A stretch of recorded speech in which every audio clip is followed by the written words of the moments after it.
Austrumlatvijas radošo pakalpojumu centrā Zeimuļs pirms gada tirgus atklāšanas jaunie uzņēmēji steidz sakārtot savu produkciju, un tad jau var sākties katra uzņēmuma prezentācija.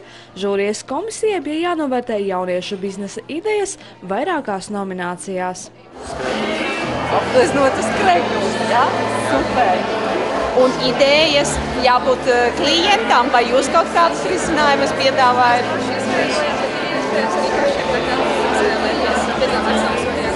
Šogad pirmo reizi mēs rīkojam arī šeit, jo mēs vēlējāmies sapulcināt radošākos, uzņēmīgākos, iniciatīvas bagātākos jauniešus, lai viņi nodemonstrē savus biznesa idejas. Mums ir ārkārtīgi liels prieks, ka tiešām mēs esam aptvēruši daudzas pilsētas un visi skolēnu mācību uzņēmumi, es uzsveru visi, kuri ir Latgales reģionā, ir atbraukuši šodien pie mums. Un arī ārpus Latgales reģiona no Mazsalacas vidusskolas mums arī ir skolēnu mācību uzņēmumi. Koka rotaļlietas, dažādi suvenīri, tekstila izstrādājumi, galda spēles – tās ir tikai dažas no skolēnu biznesa idejām. Viens no mācību uzņēmumiem, kas mēroja vis tālāko ceļu, lai piedalītos gada tirgu, ir komanda no Mazsalacas, kas ražo virtuves dēlīšus un stilīgus atstarotājus. Vai bija viegli izvēlēties, ko jūs ražosiet?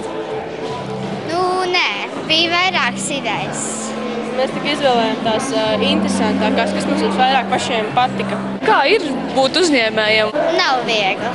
Tas ir interesanti.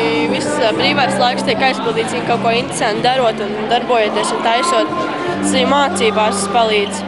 Matemātikā. Ļoti apsveicami un pozitīvi vērtējams tas, ka jaunieši iesaistās šādos skolēnu mācību uzņēmumos. Tas viņiem veicina gan radošo domāšanu, gan attīsta jau kaut kādas biznesa idejas, kuras nākotnē varbūt tiešām varētu kļūt arī par veiksmīgu biznesa produktu. Tas māca viņiem arī ekonomiku un māca to apziņu un saprašanu, kā nopelnīt pašam šo naudiņu. Viņu brāļi Artūrs un Toms Zvirgzdiņi jau kopš bērnības sapņojuši kļūt par uzņēmējiem, un ar mācību uzņēmumu palīdzību sapnis īstenojies. Viņi šobrīd ražo termospilventiņus, kas uzvarēja nominācijā Inovatīvs produkts. Viņi ir dažādi veidi. Šeit jūs varat redzēt spilventiņus karināmos bronhiem. Šie visi spilventiņi pilti ar sāli un piparmētām, bet šie spilventiņi domās kā termofori un pret locītavu sāpēm un puniem. Grūtības nav pārāk lielas, mums viss ir pārsvarā izplānots. Un tas ir ļoti interesanti. Es no mazotas man paticis ļoti bizness ir, un es uzzināju, ka tāda ir iespēja, un es uzreiz sāku viņu izmantot un ražot. Es īpaši varbūt gribu uzteikt Madonas skolēnu mācību uzņēmumus, kuri tiešām ir ļoti atraktīvi, profesionāli, un tur noteikti ir paldies vārdu pedagogiem, kuri ir dalījušies ar savām zināšanām un pieredzi, tā lai šie jaunieši justos droši un pārliecināti par to, ko viņi piedāvāja šajā gada tirgū. Skolēnu mācību firmas un iegūtā pieredze ir kā starta pakāpiens, lai pēc skolas pabeigšanas pievērstos uzņēmēju darbībai. Jaunieši atzīst, ka viņi ir daudz ko iemācījušies.